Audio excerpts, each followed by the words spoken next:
दुर्पेशानी ने तेरी कुदरू को दरिया कर दिया, दिल को रोशन कर दिया, आँखों को बीना कर दिया।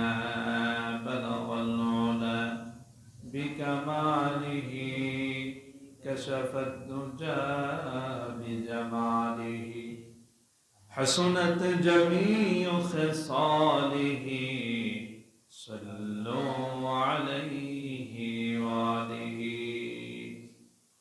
होना ये फूल तो बुलबुल का तरन्नुम भी न हो, चमने दहर में कलियों का तबस्सुम भी न हो।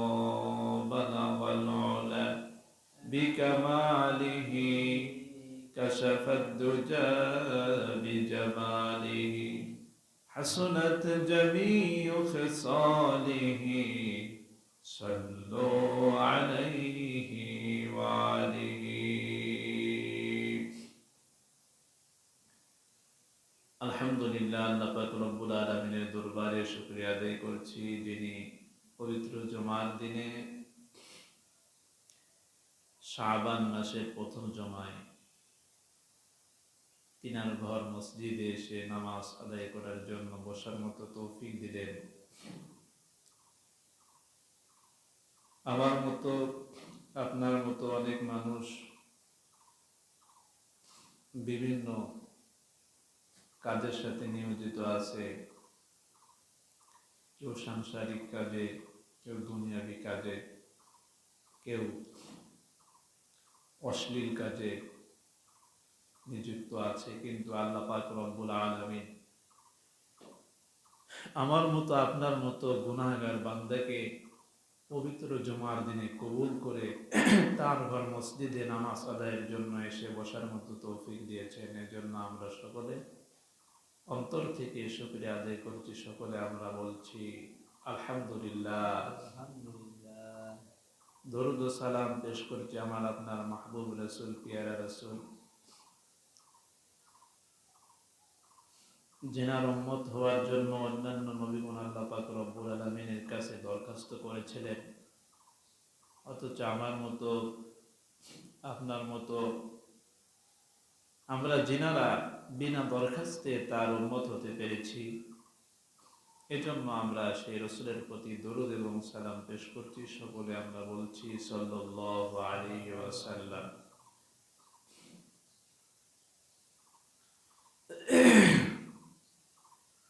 আল্লাহ পাক রব্বুল আলামিন মানুষের হেদায়েতের জন্য হযরত আদম আলাইহিস সালাম থেকে শুরু করে মুহাম্মদুর রাসূলুল্লাহ সাল্লাল্লাহু আলাইহি ওয়াসাল্লাম পর্যন্ত সমস্ত উম্মতদেরকে হেদায়েতের জন্য তিনি এক একজন করে নবী রাসূল প্রেরণ করেছেন এবং সমস্ত নবী রাসূলগণই মানুষদেরকে আল্লাহর দিকে দাওয়াত দিয়েছে। তারা যে দাওয়াত দিয়েছে সেটা পবিত্র কালামুল্লাহ শরীফের ভিতরে আল্লাহ পাক রব্বুল আলামিন এভাবে বলেছে, ওয়ালাকাদ বা'আসনা ফি কুল্লি উম্মাতির রাসূলান আন ই'বুদুল্লাহা ওয়াজতানিবুত তাগুত। আমি প্রত্যেক উম্মতের জন্য রাসূল প্রেরণ করেছি, আর এই রাসূল বার্তাবাহক গিয়ে মানুষদেরকে বলেছে আনি আবুদুল্লাহ ওয়াজতানিবুত তাগুত, তোমরা আল্লাহর ইবাদত করো, তাগুত অপশক্তি শয়তানের শক্তিকে তোমরা, শয়তানের গোলামিকে তোমরা বরখাস্ত করো, দূরীভূত করে দাও, একমাত্র আল্লাহর ইবাদত করো। আল্লাহ পাক রব্বুল আলামিন মানুষ এবং জিনকে এই জন্যই তৈরি করেছেন।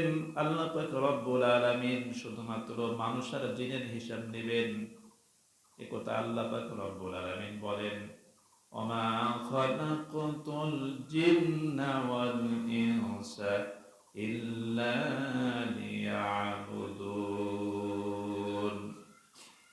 আমি মানুষ এবং জিনকে শুধুমাত্র আমার ইবাদতের জন্যই তৈরি করেছি, একমাত্র আমার দাসত্বের জন্য তৈরি করেছি। ইবাদত দাসত্ব, আব্দুল মানে হচ্ছে গোলাম। যে নাকি মনিবের আদেশ ঠিক মতো পালন করে সে হচ্ছে আব্দুল, সে হচ্ছে গোলাম। আর যে ব্যক্তি ইবাদত করে, আল্লাহ পাক রব্বুল আলামিনের দাসত্ব করে, সে হচ্ছে আল্লাহ তাআলার প্রকৃত গোলাম বা বান্দা। এজন্য কঠিন হাসরের ময়দানে আল্লাহ পাক রব্বুল আলামিন যদি বান্দা বলেও আমাদেরকে ডাক দেয়, হে আমার বান্দা, হে আমার গোলাম, তাহলে সেদিন আমাদের ভাগ্যটা বড়ই ভালো হবে। কিন্তু যদি আয় দুশ্মন, হে গুনাহগার, এই বলে যদি ডাক দেয়, তাহলে সেদিন আমার আপনার অবস্থা খুবই ভয়াবহ হবে। আল্লাহ পাক রব্বুল আলামিন জাহান্নামকে প্রস্তুত করে রেখেছেন শুধুমাত্র মানুষ এবং জিনের জন্য।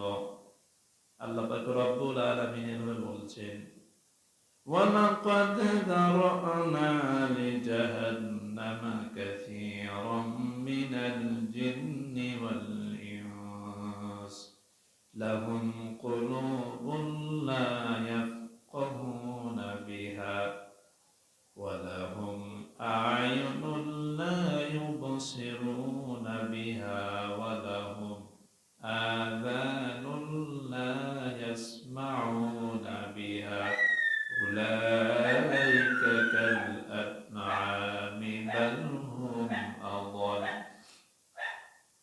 আল্লাহ পাক রব্বুল আলামিন বলছেন, মানুষ এবং জিনদের একটি বিশাল সংখ্যক একটি জনগোষ্ঠীর জন্য আমি জাহান্নামকে প্রস্তুত করে রেখেছি। কারণটা হলো লাহুম কুলুবুন লা ইয়াফকাহুনা বিহা, তাদের কলব দিয়েছি, তাদের চক্ষু দিয়েছি, তাদের জ্ঞান দিয়েছি, বিবেক দিয়েছি। তারা এই কলব দিয়ে, মুখ দিয়ে আল্লাহর নাম উচ্চারণ করে নাই, আল্লাহর প্রশংসা করে নাই, আল্লাহর কোরআন পড়ে নাই।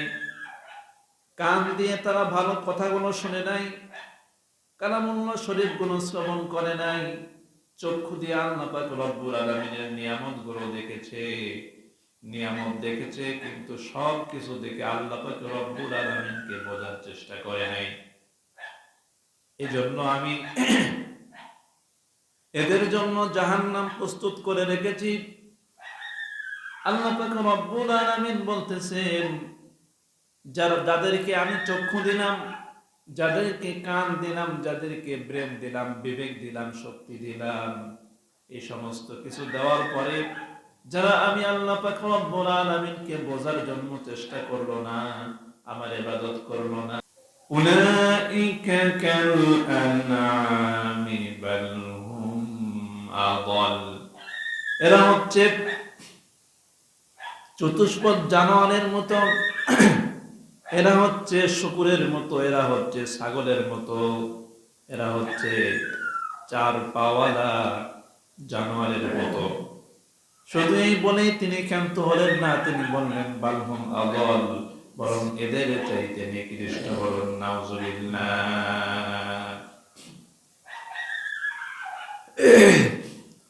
অথচ আল্লাহ পাক রব্বুল আলামিন মানুষকে সবচেয়ে বেশি সম্মান দিয়ে তৈরি করেছেন। আল্লাহ পাক রব্বুল আলামিন বলেন, ওয়ালাকাদ কাররামনা বানি আদম, আমি বনি আদমকে সবচেয়ে সম্মানিত করে তৈরি করেছি। কিন্তু একটি মাত্র গুণ যদি মানুষের ভিতরে থাকে, তাহলে ওই ব্যক্তি ফেরেশতার চেয়েও দামি হয়ে যায়। আর এই একটি মাত্র গুণ যদি মানুষের ভিতরে না থাকে, তাহলে সে শুকুরের চাইতেও খারাপ হয়ে যায়।